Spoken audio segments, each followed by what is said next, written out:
सीमाताई, तुमचं खूप स्वागत राजश्री मराठीमध्ये. थँक्यू. कशा आहात तुम्ही? काय म्हणताय? कसं चाललंय? आता मजेत चालू आहे आमचा अय्यो, शो. हाय. हो. किती गोड आहे ते तिघही. गौरी कशी आहेस? हो का?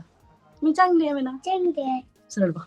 आणि बाबा खूप आठवण काढतात तुझी घरामध्ये, खूप नाव घेतात तुझं अरे सारखं. आम्ही पण काढतो ना. आम्ही पण काढायचं असतं. वा बाबा वा. आजपर्यंत कुठं गेलेच नाही म्हणा सोडून आम्हाला. बाबा आम्हाला कुठेच नाही गेले सोडून. हो ना. हाय. काय करणं. बरं, मला सांगा ना, तुम्ही तिघही बाबा कसे खेळतायत घरामध्ये? सीमाताईंना प्रश्न विचारायचे, मुलांना विचारते, बाबा कसे खेळतायत? चांगले. चांगले खेळतायत. चांगले हम्म. हम्म. सीमाताई, कसं चाललंय? आणि जसं तुम्ही म्हणालात की याआधी कधी इतके दिवस सोडून गेले नाहीयेत ते तुम्हाला, आणि दरवेळी काम काम आणि घर त्यांच्या बोलण्यातनं सुद्धा येतं.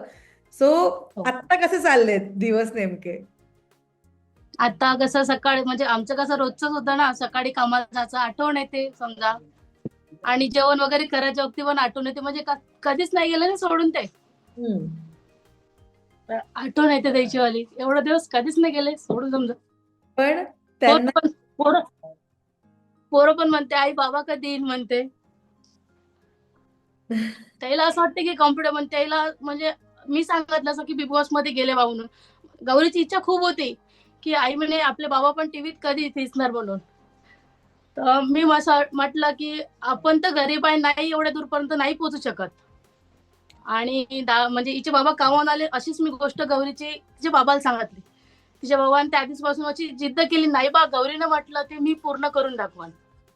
तर गौरीची इच्छा आता झालीच आता पूर्ण एक. खूप चांगलं वाटत आहे, म्हणजे केले तिथं तर. आणि ना, रोशन दादानी खूप मेहनत केली आहे. आम्ही जेव्हा त्यांची एव्ही दाखवली होती, त्याच्यावरनं दिसतंय की काम अजिबात सोपं नाहीये किंवा किती मेहनत करावी लागते. सीमाताई, आज जेव्हा तुम्ही त्यांना बघता टीव्हीवर, बिग बॉसच्या घरात, हा खूप मोठा प्लॅटफॉर्म आहे, तुम्हाला खूप प्राऊड फील होत असेल ना आता? खूपच. स्वप्न पण नाही पाहिलं होतं की एवढ्या दूरपर्यंत पोहोचणार म्हणून. आणि एक तर कसं हमाली काम करून म्हणते की नाही बा पोराच्याकडून काम वगैरे नाही होत, पण त्यानं आज जिद्द करून दाखवली की नाही बा हमाल एक पोरग किती याचा मेहनतू आहे. एवढं शिक्षण करून नाही पुढं कोणी कोणी पुढं म्हणजे पोरं पुढं जात, पण मी असं म्हणतो की आज तेवढं एवढं काम करून एवढ्या दूरपर्यंत पोहोचले, खूपच चांगलं काम. आणि ना, म्हणजे खरंच कोणतंच काम छोटं नसतं, आणि बिग बॉसच्या घरामध्ये हमाली या कामावरनं 2-3 वेळेस हिणवलं गेलं त्याला. राखी सावंत सुद्धा म्हणाल्या होत्या. कालच्या एपिसोडमध्ये आपण बघितलं तर तन्वी सुद्धा बोलली होती की हमाल हमाल बोलून हा पुढे जाईल. ताई, तुम्हाला काय बोलायला आवडेल यावर? कारण राखीनी पण हमाल अशी आवाज दिली होती रोशन दादाला. काही बोलायला आवडेल तुम्हाला यावर? मला असं वाटते की हमाल म्हणून हा शब्द नाही वापरायला पाहिजे होते ना. रोशन नाव आहे त्याचं, तर रोशन म्हणून त्यानं बोलायला पाहिजे. जसं बाकी लोकांसंग बोलते की नाव घेऊन, तसं यायला बी तसंच म्हणायला पाहिजे होतं. आणि कसं हे हमाल म्हणून आहे, ते स्वतः त्या कामापासून एवढ्या दूरपर्यंत पोहोचले ते, पण हा शब्द नाही वापरायचा होता ताईनं पण. अगदीच बरोबर आहे. आणि ते कसं आता एवढं म्हणजे 10वी पासून ते हमाली काम करत होते, आणि एवढं घर पण चालून समजा लग्न अगोदर पण खूप मेहनत केली त्यानं. त्याच्या बाबाचं बी स्वप्न असं होतं की नाही बा पोरग पुढं जाईल म्हणून, पण बाबा तर नाही आता त्या इथं समजा. पण ते वरताय, पण ते म्हणत असन की नाही बा पोरांना जिद्द पूर्णच करून दाखवली. सीमाताई, रोशनला चुगली दाखवली होती की तो ज्या टोळीमध्ये हो. बसतोय, ती टोळी त्याच्या खूप सपोर्टमध्ये नाहीये. आणि खरं तर रोशनला खूप चांगला चान्स होता आत्ता स्वतःसाठी स्टँड घेण्याचा किंवा बोलण्याचा. पण काय झालं, तो तेवढा पुरतं बोलला की मी आजपासून टोळी सोडली, पण दुसऱ्या सेकंदाला जेव्हा विशाल त्याच्याशी बोलला, रुचिता बोलली, तेव्हा तो परत टोळीत जाऊन बसायला लागला. तुम्हाला असं वाटतं बिग बॉसनी जी संधी दिली रोशनला चुगली दाखवून, त्याचं त्याने सोनं करून घ्यायला हवं होतं आता? मला असं वाटतं की हो करायला पाहिजे नव्हतं सोनं त्यानं, पण त्याचं कसं साधा मन आहे ना, कोणी पण असं बोललं का त्याच्यात लगेच ते चालले जाते. पण हम्म. त्याला एवढं सांगून बी चुगली करत आहे बा लोक, तर आपल्या संग कसं राहायचं समजा, ते त्याला समजायला पाहिजे नव्हतं. आणि आणि ना, म्हणजे आम्ही बघतोय रोशन दादाला, ते पहिल्या दिवसापासून असे शांत शांत असतात. ते कोणाच्या भांडणात नाही, काही नाही, म्हणजे चाललंय जे काही ते आपापल्या मनातच असतं. रोशन दादा आधीपासून असेच आहेत का, एकदम मितभाषी आणि अरेला कार्य करणार नाहीत? असेच घरी पण असेच राहते, सायलेंट मधून जास्त बोलत नाही, काही नाही. हम्म. अगोदर पण स्वभावच तसा आहे त्याचा वाला, पण जिथं ते चुकते तिथं तर ते बोलून दाखवतेच. आणि ना आम्ही आता जे बघतोय की विशालच्या होला हो करतायत रोशन दादा.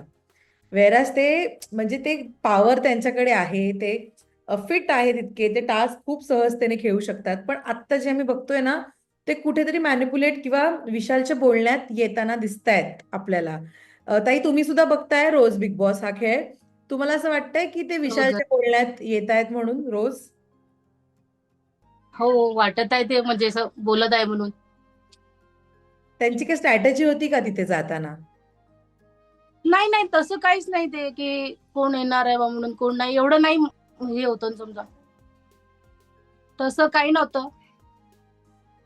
पण तुम्हाला असं वाटतं की त्यांनी येऊ नये, विशालच्या बोलण्यामध्ये येऊ नये आणि स्वतःचा गेम खेळावा? कारण आपण हा. बघितलं तर नॉमिनेट रोशन दादा आहे, तो नाहीये नॉमिनेट. तर असं वाटतं की हो त्याने येऊ नये विशालच्या बोलण्यात? हो, मला तसंच वाटू राहिलं, त्याच्या बोलण्यात नाही आलं पाहिजे नव्हतं. स्वतःचा गेम समजा, स्वतः समजा बोला, जे आपल्या मनात राहते समजा. मला असं वाटत आहे. अगदीच. पण आहे ना, ठरवून जातो आपण जेव्हा घरातनं बिग बॉसच्या घरात जातो, तेव्हा ठरवून जातो काहीतरी की मी कशा प्रकारे खेळीन किंवा मी काय करीन. रोशन दादा असं काही ठरवून गेलेत का घरामध्ये की कशा प्रकारे खेळणार? काय विचार होते त्यांच्या डोक्यात बिग बॉस मध्ये जाताना? नाही, तसं काही विचार नाही केला होता त्यानं, की समजा असं हे करून जा म्हणून. असा तर काही विचारच नव्हता केला होता. मला सांगा आता, आम्ही इकडे बाहेरची माणसं म्हणून जेव्हा बिग बॉस बघतो ना, तेव्हा आम्हाला कुठेतरी जाणवतं की अरे ही व्यक्ती चुकीची वागतीये, ही व्यक्ती बरोबर वागते, किंवा अरे हे काय असं खेळतायत.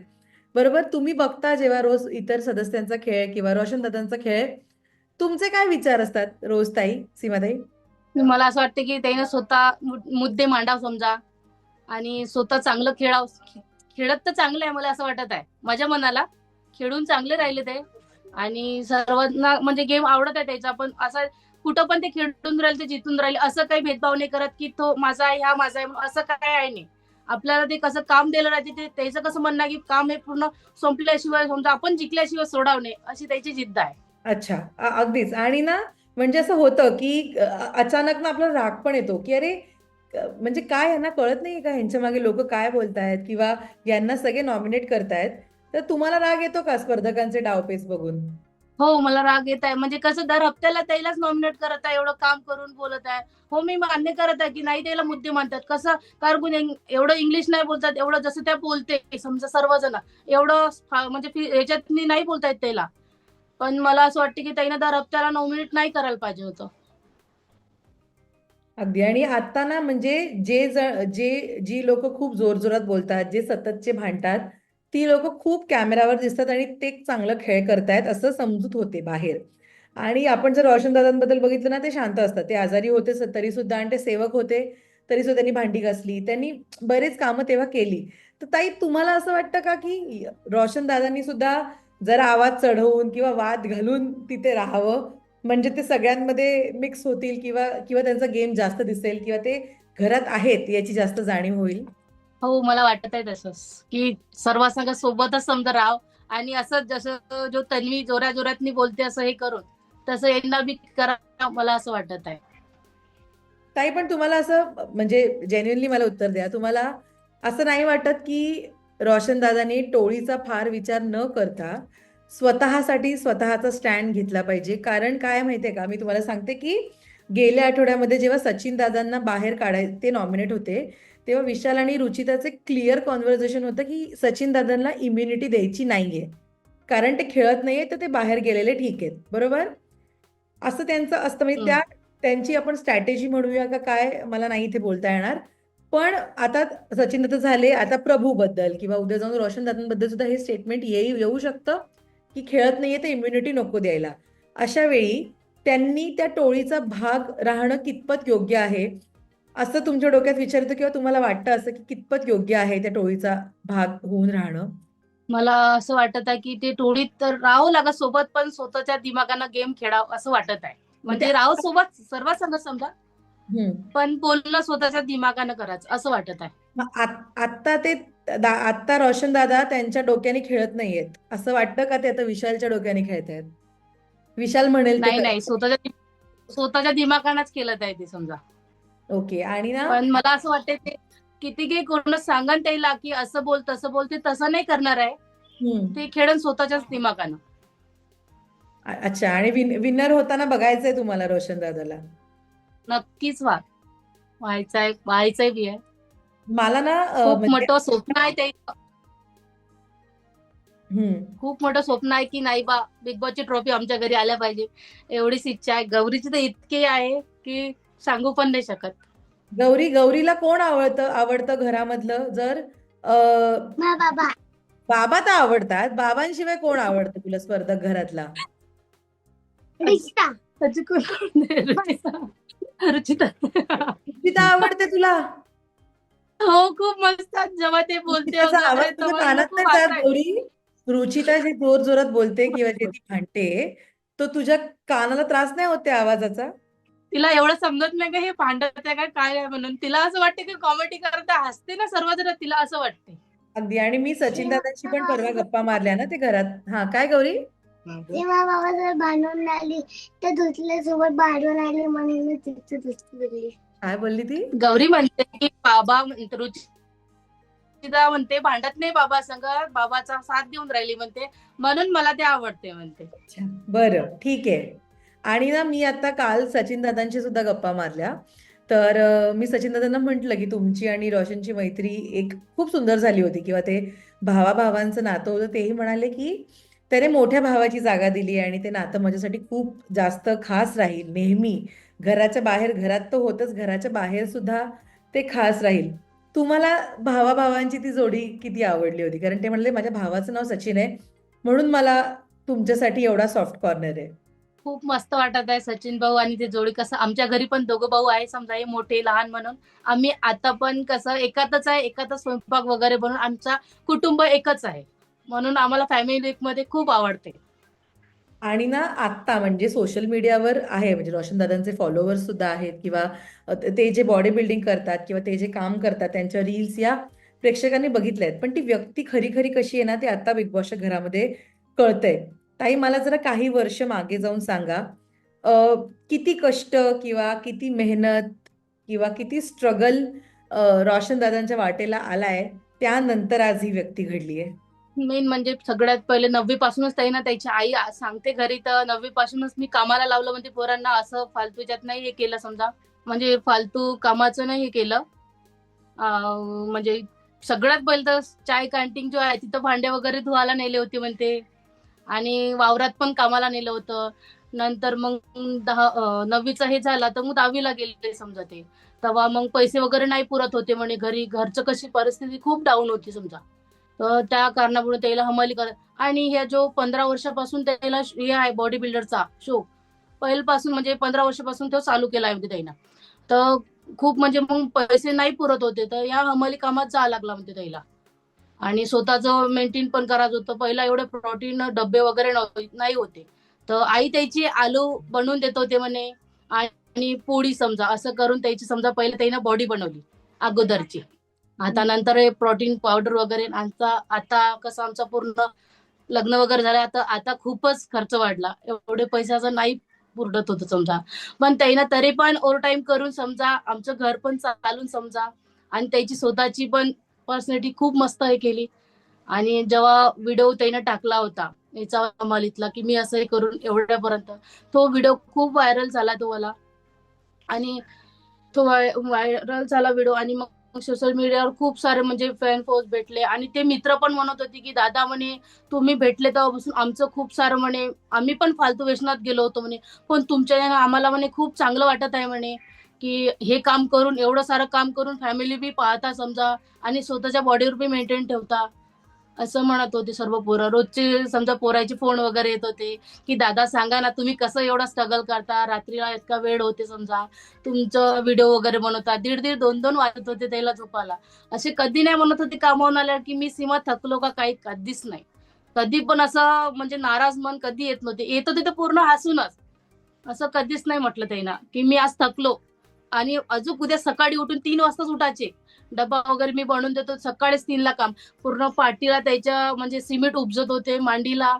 खूप बेकार परिस्थिती काढली त्यानं. पण मला असं वाटतं त्या फळाचं हे मेहनत भेटलं, खूपच चांगलं वाटत आहे की आणि नाही बा बिग बॉसच्या घरात त्याला एंट्री भेटली. आणि आत्ता ना म्हणजे बिग बॉस करून आल्यानंतर एक वेगळ्या प्रकारचं ग्लॅमर मिळतं स्पर्धकांना. कामाच्या वेगवेगळ्या संधी उपलब्ध होतात. ताई, आता खऱ्या अर्थानं खरे खरे सोन्याचे दिवस यायची वेळ आली असं वाटतं तुम्हाला, की आता खऱ्या अर्थानं परिस्थिती बदलेल? असं वाटत आहे. खरंच. आणि नो डाऊट गेले 6 आठवडे रोशनदादा बिग बॉसच्या घरामध्ये आहेत. आज जर मी म्हणाले तुम्हाला, की तुमच्या मनातली काही गोष्ट किंवा तुम्हाला रोशनदादांना काही मेसेज द्यायचा आहे का, काय सांगायचं आहे का, तर काय सांगाल तुम्ही रोशनदादांना? की त्याला एवढंच म्हणतो की बस गौरीची इच्छा आहे की ट्रॉफी घेऊन या आणि चांगले खेळा तिथं बा म्हणून. आणि आम्ही सर्वजण चांगलं आहे, बस एवढाच मेसेज सांगायचा आहे त्याला. अगदी. है ना गौरी? गौरी, तुला काय सांगायचंय बाबांना? बाबाला फक्त ट्रॉफी, फक्त ट्रॉफी आणायची आहे. एक अजून ट्रॉफी. जागा केलीयस का तू घरामध्ये ट्रॉफीसाठी? आमच्या घर तर असंच आहे पूर्ण. आता ट्रॉफी आल्यावर जागा करू आम्ही. एक अजून ट्रॉफी आहे. आमचं असंच साधं घर आहे का आम्ही एवढं काही घरचं हे नाही आहे. कसं कामावर जात होते, एवढा पैसा नाही पुरत. एक तर 3-3 लेकरं आता समजा, आणि घरात पण खाण्यापिण्याला खूप, आणि कसं महागाईचा पूर्ण जमाना आहे समजा, तर खूप काही पाहा लागते. आणि कसं दादाच कामाला जाते, मोठे भाऊ आहे ते पण समजा, पण फॅमिली सांभाळते सर्वांना. असं नाराज कधीच नाही करत, की असं नाही म्हणत की माझ्याजवळ पैसे नाही. कधी पण आपण म्हटलं आम्हाला हे पाहिजे ते पाहिजे, तर होच म्हणत होते. कधी असं निराश नाही केलं त्याने. आणि खरंच त्यांनी एवढे जे कष्ट केले त्याचंच चीज व्हावं हीच खरं तर इच्छा आहे. सीमाताई, मला खूप छान वाटलं तुमच्याशी गप्पा मारून. आणि तुमचा स्वभाव मला खूप आवडला. खूप साधेपणा आहे आणि असाच तो टिकून राहू देत. लवकरच गप्पा मारू आपण पुन्हा एकदा. हा. हो, ठीक आहे ना. जय महाराष्ट्र. तुमचा तुमचा आवडता स्पर्धक कोण आहे रोशन दादांशिवाय? मला आता गौरची बाबाच आवडते, बाकी नाही आवडत कोणीच. खेळ कुठल्या स्पर्धकाचा आवडतो? खेळ तेवढं नाही मला म्हणजे कळत. समजा आम्ही तर बिग बॉस पाहतच नव्हतो. मेन म्हणजे हा. मी खरंच ना एवढ्यापर्यंत म्हणजे माझ्या मैत्रिणी वगैरे होत्या, म्हणत होत्या सीमा आपण बिग बॉस पाहायचं, असं करायचं. पण मी कधीच बिग बॉस नाही पाहिला. हा पहिला टाइम आमचा की घरात पण, आणि म्हणजे मी तर सगळ्यात पहिला बिग बॉस पाहिला आहे. मला तर कळत पण नाही हे समजा एवढं गेम वगैरे. एक तर मेन म्हणजे कसं आम्हाला दोघाला पण इंग्लिश नाही येत काहीच समजा, तर म्हणून कसं जास्त नाही आम्हाला बोलता येत दोघांना, म्हणून आम्ही विचार करूनच समजा बोलतो. पण आता रोशन दादाचे मित्रमंडळी, तुझ्या मैत्रिणी ताई आणि गावातली माणसं यांची आता जरा ये जा वाढली असेल ना घरी? आवर्जून येत असतील हो. तुम्हाला भेटायला? विचार बदलले खूपच. त्याबद्दलचे? हो, सर्वच जण आता म्हणजे पहिले निराश होते, आता सर्वजण चांगले बोलते, सर्वच जण जवळ येते आणि खूपच चांगले बोलते. आता पहिल्यापेक्षा जास्त आता बोलते. आता नातेवाईकही सगळे जवळ आले असतील. सर्वच जण. पहिले समजा आमचं लव्ह मॅरेज झालं तेव्हा नाही म्हणत होते, लग्न करत होतं की पोराजवळ काय आहे सीमा. तर तिचे बाबा म्हणे तुझं मन असेल तर पहा म्हणे लग्न काय. पण मी म्हटलं हो मला तुमच्याशीच लग्न करायचं आहे, मी दुसऱ्या पोराशी लग्न नाही करेन बा म्हटलं, असं मी म्हटलं होतं त्यांना. तर ठीक आहे म्हणजे आखरीपर्यंत साथ देशील का? मी हो, तर अच्छा. आखरीपर्यंत साथ देशील का? म्हटलं ठीक आहे, मी पण कामाला जाईन, तू पण, आपण असं करून घर सांभाळू म्हटलं. पण मला तर नाही जाऊ दिलं ताईनं कामाला. किती छान. ताई, मला तुम्हाला सुद्धा भेटायला खूप आवडेल पुन्हा एकदा, पण तुम्ही आता वेळ दिला आणि इतक्या छान गप्पा मारल्या. खूप खूप थँक्यू. तर रोशन दादांचा मित्र सुद्धा आपल्या बरोबर आहे या झूम कॉल मध्ये. अरविंदर, बहुत स्वागत आपका राजश्री मराठी में. बहुत बहुत धन्यवाद आपका. कसा रोशन दादा कसा खेळतोय? तू मित्र आहेस, तू आधीपासून बघतोयस त्याचं काम, कसा खेळतोय तो? हाँ जी, सबसे पहले तो मुझे मराठी उतने बोलने नहीं आती, समझ में आती पर बोलना नहीं आती, तो मैं हिंदी में आंसर करूंगा आपको. दादा अच्छा खेल रहे हैं और मुझे लगता है कि दादा बिना मतलब किसी से लड़ नहीं रहे, झगड़ नहीं रहे, पॉजिटिव जैसे आदमी बाहर है वैसे ही अंदर कर रहे हैं वो. गेम के लिए बिना मतलब स्क्रीन में दिखने के लिए उनको नहीं आता इतना सब, क्योंकि पहले से भी उनकी लाइफस्टाइल ऐसी है कि सुबह उठना, 4 बजे अपने काम पर जाना, फिर काम से आना, फिर बच्चों के साथ में थोड़ा टाइम स्पेंड करना, फिर शाम को वापस से जिम जाना, फिर रात को आकर के 2-2 3-3 बजे तक वो वीडियो एडिट करते थे, फिर वापस सुबह 4 बजे उठ के काम पे जा रहे थे. तो वो उनको बिग बॉस क्या गेम में कैसा है उनको पता ही नहीं है, और वो गए भी थे तो हम लोगों ने पूरे मतलब एपिसोड देखे कि सीजन 5 के एपिसोड हमको मिल जाए, पर इंटरनेट में कहीं अवेलेबल नहीं थे वो एपिसोड। तो उन्होंने हिंदी के 5 एपिसोड देख करके वो बिग बॉस खेलने गए, ऐसा आप बोल सकते हो। आणि आता 1 मिलियन फॉलोअर्स आहेत त्याचे इंस्टाग्रामवर. खरं तर 1 मिलियन पर्यंतचा हा प्रवास अजिबात सोपा नसतो. मला तुम्ही सांगा की आत्ता म्हणजे सुरुवातीला 10,000 फॉलोअर्स पासून तुम्ही बघताय त्यांना, 10,000 ते 1 मिलियन पर्यंतचा हा प्रवास कसा आहे, त्याच्यासाठी किती मेहनत घेतली आहे?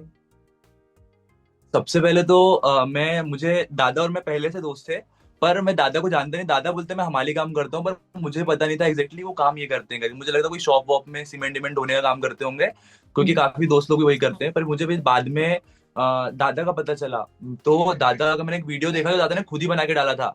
दादा को स्टार्टिंग स्टार्टिंग में गोरी ने बोला था कि बाबा आपको टीवी पे देखना है, तो टीवी पे कैसे जा सकते हो। तो दादा ने उस टाइम पे वीडियोस बनाने चालू करे कि नहीं मैं भी ये करूंगा। मैं दादा का वीडियोस देखा कि दादा यार इतना मेहनत का काम कर रहे हैं, 200 250 300 बोरिया काम कर रहे हैं, उसके बाद में जिम भी आ रहे हैं और जिम भी कर रहे हैं। तो मुझे कहीं ना कहीं लगा कि यार ये बंदा वो अच्छा मतलब नॉलेज मिलना चाहिए और कैसे आगे बढ़ सकते हैं ये चीज उनको पता होनी चाहिए।